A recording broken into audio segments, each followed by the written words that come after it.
su persona, oriunda del barrio de la estación de San Bernardo, su vocación, de la mano de su padre organizando equipos y competencias en canchas de tierra, abogado de la Universidad de Chile, militante del Partido Socialista hace 36 años, si no me equivoco, el ex concejal, ex candidato a alcalde, el honorable diputado por segundo ciclo consecutivo del Distrito 14 y primer invitado de la firme. Don Leo Soto, gracias Mira. por estar hoy con nosotros. Cómo se encuentra? No, muy contento porque me parece muy interesante esta iniciativa que emprenden ustedes. Primero porque lo hacen desde la juventud. La juventud son, sin duda, son el futuro y también son el presente. Y en consecuencia, conectarnos y compartir ideas, compartir reflexiones en un momento donde hay mucha incertidumbre, donde hay mucho miedo hacia el futuro. Hoy día la gente incluso no sabe bien si va a sobrevivir a la pandemia, y si sobrevive a la pandemia no sabe si se va a arruinar, producto de que muchas familias llevan meses sin trabajar, meses sin ingresos, y lamentablemente este gobierno no ha permitido que se suspendan las obligaciones que tienen las familias. Así que en momentos de incertidumbre el diálogo es más necesario que nunca. Y la conversación con jóvenes, yo creo que de alguna u otra manera puede abrir una, unos caminos de reflexión útiles para lo que viene. Así que bienvenido la firma, ojalá que les vaya bien con esta iniciativa. Muchas gracias, diputado. Oiga, bueno, precisamente hablando un poco sobre ese tema de esa incertidumbre y en ese diálogo, ¿verdad? Usted forma parte de la Comisión Especial Investigadora de los actos del gobierno en lo que a la pandemia concierne. Y dentro de esa misma comisión hay posiciones bastante contrastantes con respecto a el trabajo que realizó el ex ministro Mañalich y la administración en general. Por ejemplo, el diputado Diego Chalper lo despide dándole las gracias por su trabajo, lo que ha hecho, y tenemos gente que milita, o sea, tenemos un alcalde que milita en el mismo partido que la diputada Vallejo, que se sienta a su lado también en esta comisión, que directamente se querella en contra de la actuación. Entonces nosotros queríamos que usted nos contara la firma. O sea, ¿qué piensa usted de esta gestión? Por supuesto, considerando que es un hecho imprevisible, es una pandemia inédita. Que nos cuente un poco usted cómo la ve. A ver, como todas las cosas, tiene varias dimensiones como por dónde abordarlas. No hay un solo camino para analizar un hecho. Si uno analiza la responsabilidad del ministro Mañalich durante su gestión a cargo del Ministerio de Salud, con los resultados que hemos visto, donde hoy día al parecer el COVID-19 está desatado en el país, los niveles de contagio de Chile dicen que son los más altos del mundo. No hay ningún país que tenga más contagios que Chile cuando se lo mide por millón de habitantes, y en países de más de 3 millones de habitantes. Porque hay algunos países más chicos que pueden tener más contagiados, como San Marino y otros más, pero del tamaño de Chile o de tamaño medio hacia arriba, Chile está en el primer lugar. Entonces, ahí uno dice, algo no se hizo bien o algo no resultó como se esperaba o como se advirtió a la ciudadanía. Y Mañalich lo reconoció en algún momento durante su gestión cuando dijo, todas las proyecciones que teníamos respecto de la evolución de la pandemia fracasaron, se cayeron como un castillo de naipes. Y además agregó, hoy día estamos caminando para enfrentar la pandemia a oscuras, sin saber por dónde vamos. Ese es un resultado, una conclusión que llega no la oposición, no la Camila Vallejo, no Leo Soto, sino que el propio ministro. Entonces, él te indica algo respecto de su gestión para enfrentar la pandemia, para frenar la propagación, para proteger a los chilenos, fracasó completamente. Y es una evaluación que él hace. El punto es si esa conclusión que él hace, y que los chilenos incluso son mucho más duros con ese juicio, son valoraciones o calificaciones políticas, o son calificaciones jurídicas, es decir, que generan responsabilidad civil para el Estado, es decir, si los familiares de las víctimas podrían reclamarle al ministro que fracasó en su intento de protegerlo alguna indemnización, o si el ministro Mañalich tendrá que enfrentar un juicio penal, una investigación penal, tendrán que verse si los errores que cometió son errores razonables, naturales, que otro también habría cometido, o hubo errores inexcusables, negligencias dolosas prácticamente, negligencias con un alto grado de irresponsabilidad, si ha habido una imprudencia gravísima. Si es así, podría incluso ir a la cárcel. Entonces tú tienes toda la gama de responsabilidad que puede tener una autoridad política, de responsabilidad política que se puede traducirse en una acusación constitucional, que hay 3 meses para ejercerla, responsabilidad civil o administrativa, que puede generar un derecho para las víctimas a reclamar una, una sanción civil, compensación, etcétera, o también podría ir a la cárcel. Claro. Dicho esto, yo creo que el juicio a Mañalich no se debiera hacer en el momento en que estamos en el pic de la pandemia. Hoy día es el momento de buscar soluciones, de parar la mortandad que está existiendo entre los chilenos, de buscar la manera de frenar la pandemia para que este efecto que uno quisiera que nunca se hubiera producido no siga aumentándose exponencialmente. Pero ya va a llegar el momento en que el juicio y la valoración y el debate de las culpas debe hacerse en este país, porque en una democracia siempre tiene que haber un debate sobre responsabilidad política, democrática y penal si es que corresponde.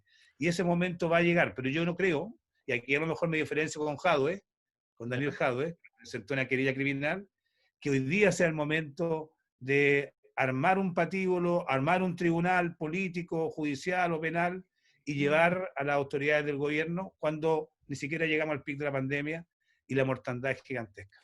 Ya, o sea, usted diría que más allá, o sea, usted le vería cabida legal al movimiento que está realizando Jadwe, porque algunos dirían que quizás por la naturaleza imprevisible de esta pandemia, uno tendría que ser un poco menos directo con decir que esto fue algo, una actitud delictual, o sea, saltar a querellarse en contra de una persona por un cuasi delito de homicidio contra 62 personas de Recoleta, ¿verdad?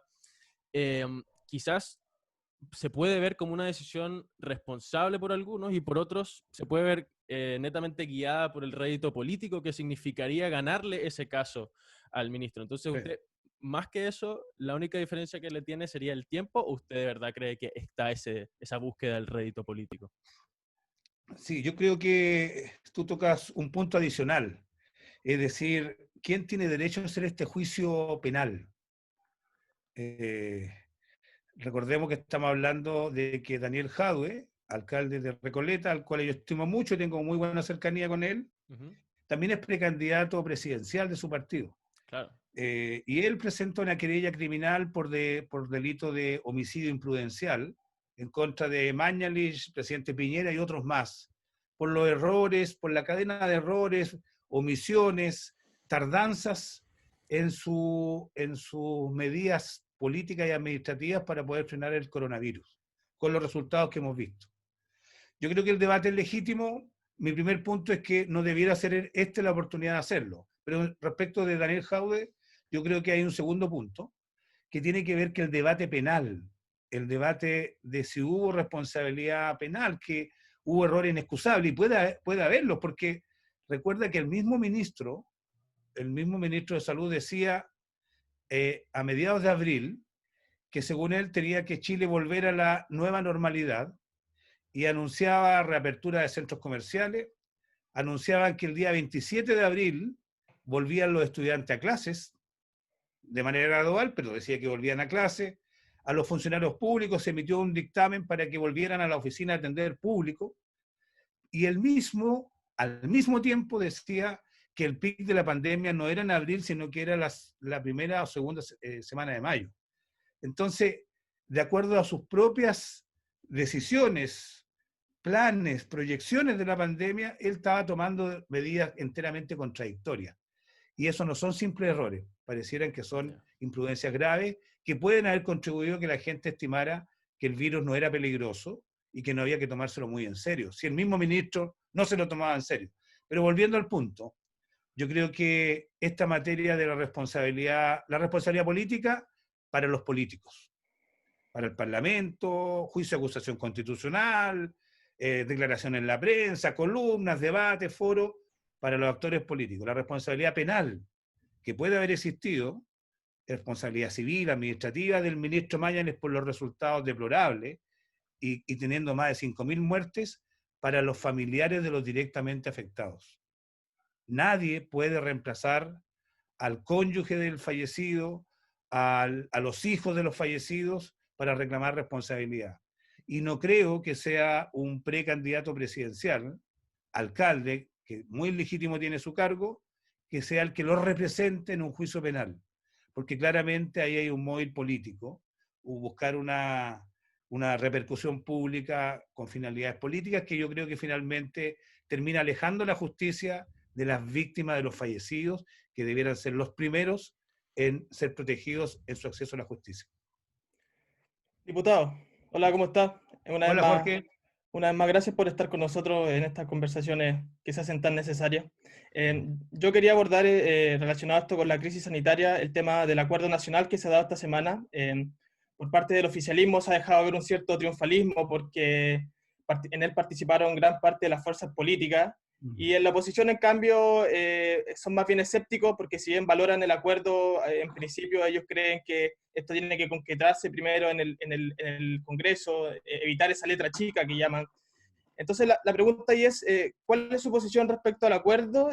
Si este llamado del presidente Piñera a unir a las fuerzas políticas, a volver a tener este espíritu republicano, ¿usted cree que va en el sentido correcto o más bien hay que esperar todavía a ver cómo esto se desarrolla?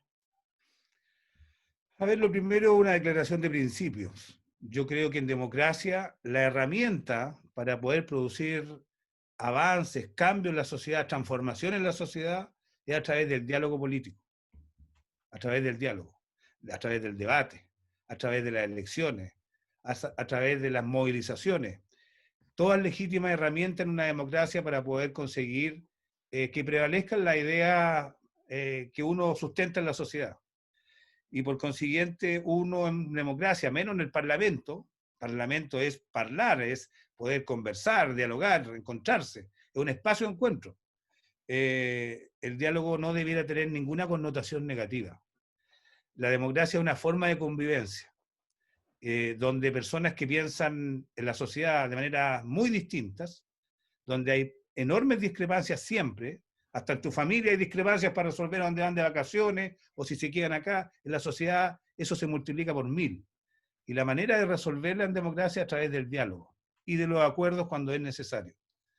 El punto acá, estimado Jorge, es que el gobierno, yo creo que ha cometido un grave error en esta pandemia, dejando solos a la inmensa mayoría de los chilenos para enfrentar los efectos sociales y económicos de la pandemia. La declaración de estado de catástrofe, cuando Chile comenzó el estado de catástrofe, fue el 15 de marzo. Hoy día se han cumplido 3 meses y 5 días y recién se está celebrando un acuerdo para mejorar la situación o para ayudar a la situación que viven más de 2 millones de familias que tienen como jefes de hogar a personas que son trabajadores independientes, informales, esporádicos. Me refiero a feriantes, me refiero a pescadores, campesinos pobres, taxistas, colectiveros, dueños de furgones, choferes de furgones, jardineros, personal trainer.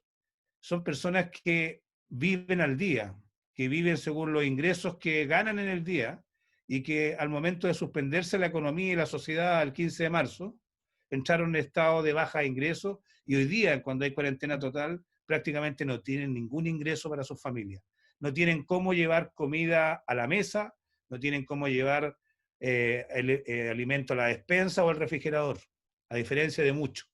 Y para esas personas que hoy día son más de 2 millones de familias, cerca de 6 millones de chilenos, el Estado prácticamente no le ha entregado ninguna ayuda suficiente o digna. Y por lo tanto, como oposición, nosotros teníamos la alternativa de quedarnos de brazos cruzados, dejando que las cosas sigan avanzando y sigan empujando a los chilenos a la ruina, o sentarnos a dialogar con esta gente, que Si tú me dices cómo se llega a esto, yo digo porque son unos desalmados que dejan pasar 3 meses para aprobar algo así. Igual nos sentamos con ellos a dialogar, porque cuando se trata de llevarle ayuda a la gente, yo estoy dispuesto a, como dije una vez, a hablar hasta con el diablo. Y esta gente se parece mucho al diablo. Diputado, Pero por eso nos juntamos con ellos, llegamos a un acuerdo que implica un aumento en el ingreso familiar de emergencia que se pagó el 30 de mayo, y este aumento debería correr ahora, que se aprobó ayer en el Congreso, a partir del 30 de junio, 30 de julio y 30 de agosto, que sube a 100.000 pesos por persona, integrante de un grupo familiar de esta familia, de tal manera que una familia de 4 personas debería, y no tiene, que no tiene ningún ingreso, debería tener mensualmente un apoyo de parte del Estado de 400.000 pesos. Y si tiene ingresos menores, por ejemplo, que el dueño de casa tiene una pensión de 150.000, pero tiene 3 personas más en su grupo familiar sin ingresos, ahí se descuenta esos 150.000 de los 400 y recibiría 250.000 que hoy día no tiene. Eso es lo que nosotros aprobamos, eso es lo que nosotros, por lo menos, nos da satisfacción de que por lo menos llegue esa ayuda en mejor cantidad y ojalá a mayores personas que el IFE 1.0. Pero si hay que dialogar con el diablo, como digo, para poder obtener beneficios para la gente, hay que hacerlo, porque quedarse de brazos cruzados, mirando cómo la gente se hunde, en San Bernardo la situación es dramática. Ustedes han visto las manifestaciones sociales en la avenida Blanco, en Calada, en Colón, en todos lados. La gente se muere de hambre y por consiguiente quedarse de brazos cruzados no me parece que sea una alternativa de un político responsable. diputado, entonces, en ese mismo sentido, dada esta crisis que afecta tan fuertemente a las familias, uno tendería a pensar que todas las fuerzas políticas se hubieran quedado dentro del acuerdo, hubieran aceptado las discusiones que se daban dentro de la mesa que abrió el ministro Leonel. Entonces, desde ese punto de vista, ¿cómo usted ve la salida de Giorgio Jackson del Partido de Revolución Democrática del acuerdo? Porque ellos ellos plantearon de que ellos esperaban que el ingreso familiar de emergencia llegara a la línea de la pobreza, ese era su piso mínimo. Entonces, ¿usted cree que esta fue una jugada política, fue un error? ¿Cómo lo ve usted? Bueno, yo tengo muchos amigos en RD y la verdad que eh, tengo una valoración positiva del aporte que ellos hacen a la política, al país y también al Congreso en general. Pero ellos también están partiendo en esto y a veces no se ponen muy bien de acuerdo si ellos están buscando cambios para la sociedad, para la gente, o también buscando tomar medidas que en favor de su reputación ante sus seguidores. Es decir, si se miran el ombligo o miran de qué manera son útiles para la sociedad. Y en este tipo de decisiones, como haber permanecido en este diálogo con el gobierno para obtener este aumento del IFE 2.0, yo la verdad que no comprendo mucho cuáles son las razones por las cuales ellos se hayan retirado el día anterior a la firma del acuerdo. No entiendo mucho porque ellos estaban incluso aceptando a esa fecha de que el IFE 2.0, el que aprobamos ahora, fuera de 90.000, no 100.000, 90.000 pesos por persona. Recuerda que este diálogo con el gobierno surgió por una propuesta de un conjunto de economistas que proponían menos incluso de esa cantidad, 86.000 pesos creo, como ingreso familiar de emergencia. Y en esos economistas estaba Claudia Sangüesa, que forma parte de la directiva de RD, es una de las economistas más reputadas que tiene RD. Bueno, ellos estaban de acuerdo, incluso en 90.000 pesos, y se salieron porque pensaron que ese iba a ser el monto final.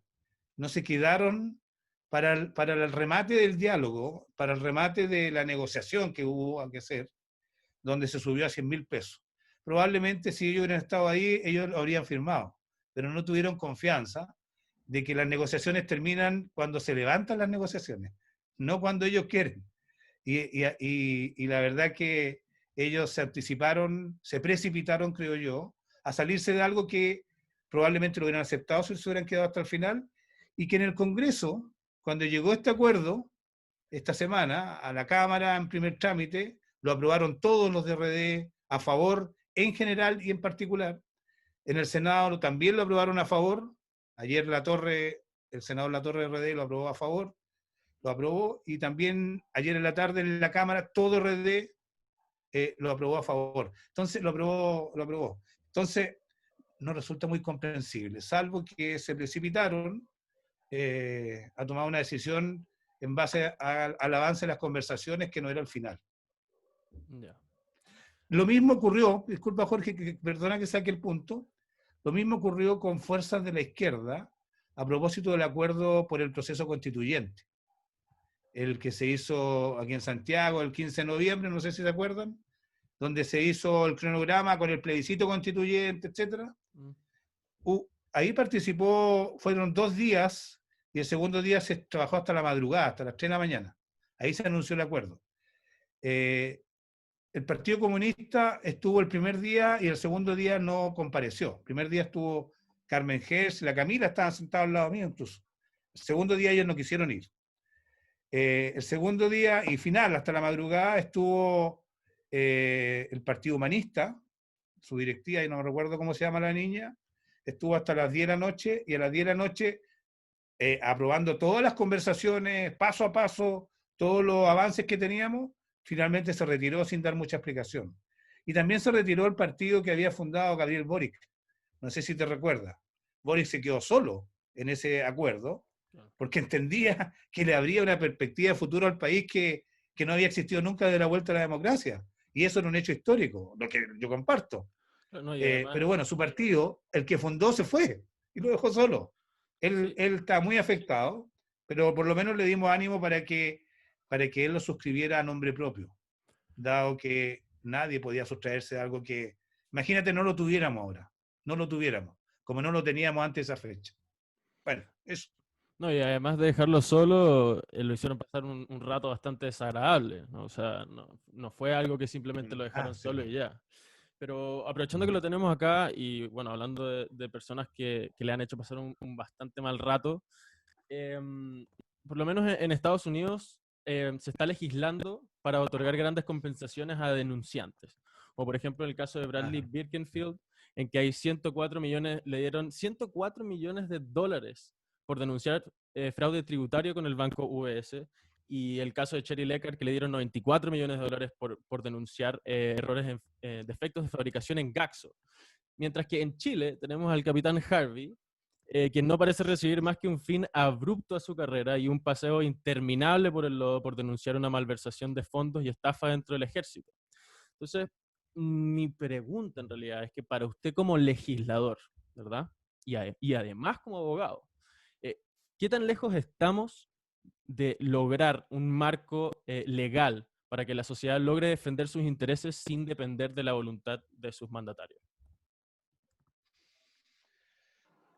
Bueno, la lucha contra la corrupción, contra esta codicia humana que aprovecha cualquier oportunidad en sus trabajos en la administración pública, pero también en el ámbito privado, al interior de organizaciones, grandes empresas, para obtener lucro para su provecho personal, incluso rompiendo barreras administrativas o cometiendo delitos, es una lucha que ha dado a la humanidad desde que es humanidad, es una lucha permanente. Chile, si se mide comparativamente con otros países de Sudamérica, está en un nivel superior a otros países. En Ecuador, en Bolivia, en otros lugares, mucho peor la cosa. Pero si uno se compara a Chile con países con los cuales nos gusta compararnos, de rango medio superior, de la OECD o del primer mundo, sin duda tenemos todavía tremendos vacíos, insuficiencias en nuestra legislación, en nuestra institucionalidad, que operan como forados o espacios que facilitan la corrupción.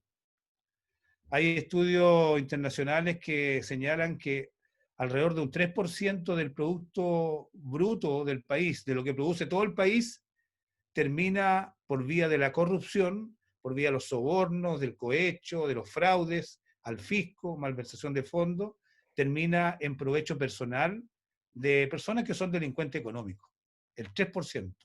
Si tú lo traduces en cantidad de miles de millones de pesos o de dólares, es una cantidad muy, muy grande, muy superior a las ayudas que está recibiendo la gente hoy día. Hoy día se están aprobando 830 millones para este IFE. El 3% equivalen a alrededor de 7.000 millones de dólares por lo menos todos los años, todos los años. consecuencia, la lucha nunca se detiene contra la corrupción, ni en cuarentena. Y en cuarentena incluso se producen más facilidades para poder desarrollar la corrupción, porque no funcionan los mercados, no funciona toda la transparencia. A las autoridades públicas se les permite hacer contrataciones directas, sin licitaciones públicas. En la contratación directa ellos deciden discrecionalmente a quién adjudican, y ahí tú tenías un subsecretario de Salud, Zúñiga creo que se llama, Sí. está citado el lunes a la comisión investigadora a dar explicación por qué se adjudican residencias sanitarias a funcionarios que están en su oficina, a su brazo derecho, por varios cientos de millones de pesos. Varios cientos de millones de pesos. Entonces hay mucho que hacer. Uno de los avances que creo que Chile necesita con urgencia es una ley de protección al denunciante. No basta con subir penas o ayudar a la fiscalía, sino que hay que estimular para que estos fraudes que operan de manera solapada, oculta, salgan a la luz pública. Y la mejor manera que se ha inventado en otros países, por lo menos, y que promueve la OCDE, es que haya protección al denunciante, y van un paso más allá, que haya incentivos al denunciante. Que es difícil decirle a alguien que se transforme en denunciante al interior de la misma organización, porque evidentemente van a haber represalias, va a haber persecución, va a haber truncada su carrera. Es como pedirle que se transforme en héroe. Claro. Y no es fácil que alguien se transforme en héroe. Entonces, por eso es necesario darle incentivos como parte de lo que recupere el Estado producto de la corrupción. Y los casos que tú mencionabas, que me gustaría que me los enviaras por correo electrónico para contarlo en la comisión, hablan precisamente de eso, de la necesidad de tener una verdadera protección e incentivo a la denuncia de corrupción. Que no pase en Chile lo que le ocurrió al capitán Harvey, capitán del ejército, que un día, capitán prestigioso, había estado en misiones de paz en Haití, en Sarajevo, en distintos lugares, con una carrera prometedora, un día cansado y asqueado de los abusos de los superiores contra los conscriptos, decide hacer una denuncia por corrupción al interior del ejército. Que no nos debiera extrañar, porque ahí tenía el caso Milico Gate, fraudes por la compra de armamento mayor, Claro.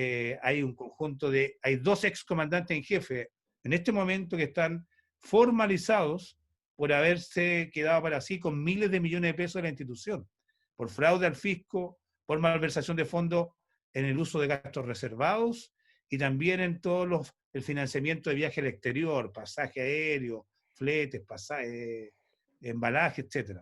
Entonces, en ese marco él dice, bueno, yo creo que hay que limpiar la Fuerza Armada y hago la denuncia.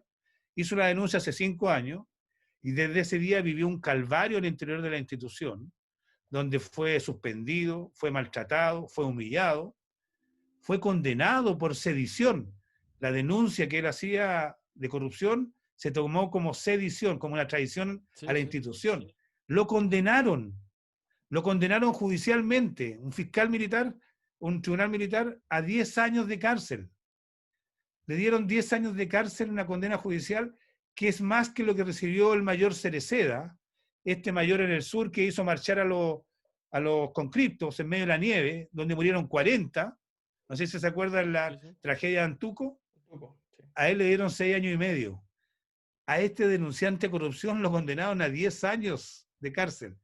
Bueno, finalmente lo absolvieron en la Corte Suprema.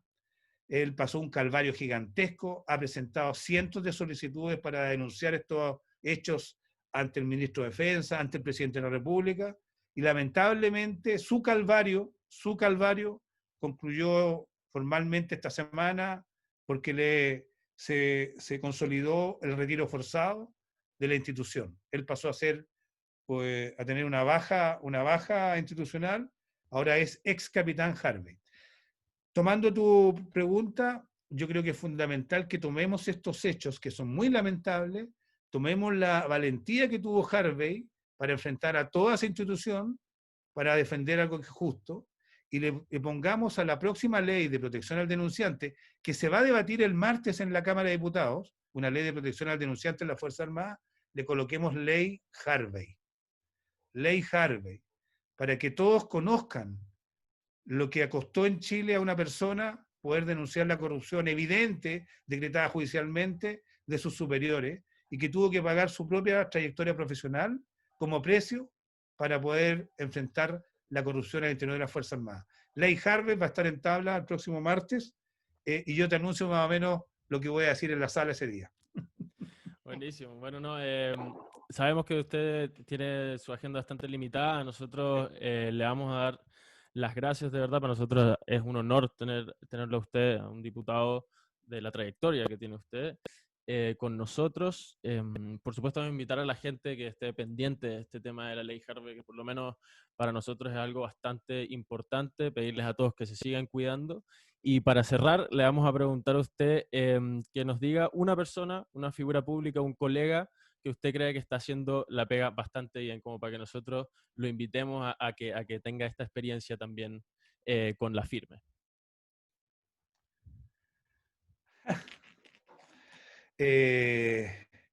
Mira, yo no me gusta transformarme en juez de mis pares. Yeah. El Congreso hoy día está en una de las más bajas valoraciones de su historia. Se ha transformado en deporte nacional hablar y despreciar al Congreso. Yo creo que la inmensa mayoría son grandes representantes, personas que trabajan mucho por ayudar a sus representados. Gran parte de las limitaciones que tenemos son institucionales y por eso queremos cambiar la Constitución. No tenemos iniciativa política ni legislativa casi en nada y tenemos que cargar incluso con los proyectos que nos coloca el Ejecutivo y nos impone el Ejecutivo cuando la gente necesita otras cosas, pero no tenemos posibilidad de sustraernos. En consecuencia, el Congreso yo diría que es lo más parecido a Chile, hay de todo. Hay grandes personas, gente muy inteligente, gente con muchas convicciones, gente floja también, gente que marca el paso o que va a calentar asiento, también hay, en muy menor medida, muy menor medida. Ustedes elijan del jardín de flores que hay, la que quieran. Yo simplemente le agradezco que hayamos tenido la oportunidad de conversar y me gustó mucho, ojalá hubiera tenido más tiempo, a ver si repetimos en alguna otra oportunidad más adelante y que les vaya muy bien con este proyecto de diálogo social, político, universitario, que tiene, creo yo, muchas proyecciones. Adelante la firme, que les va a ir muy bien. Muchas gracias, diputado. Gracias, diputado. Que esté muy bien. Chao, Ricardo. Chao, Jorge.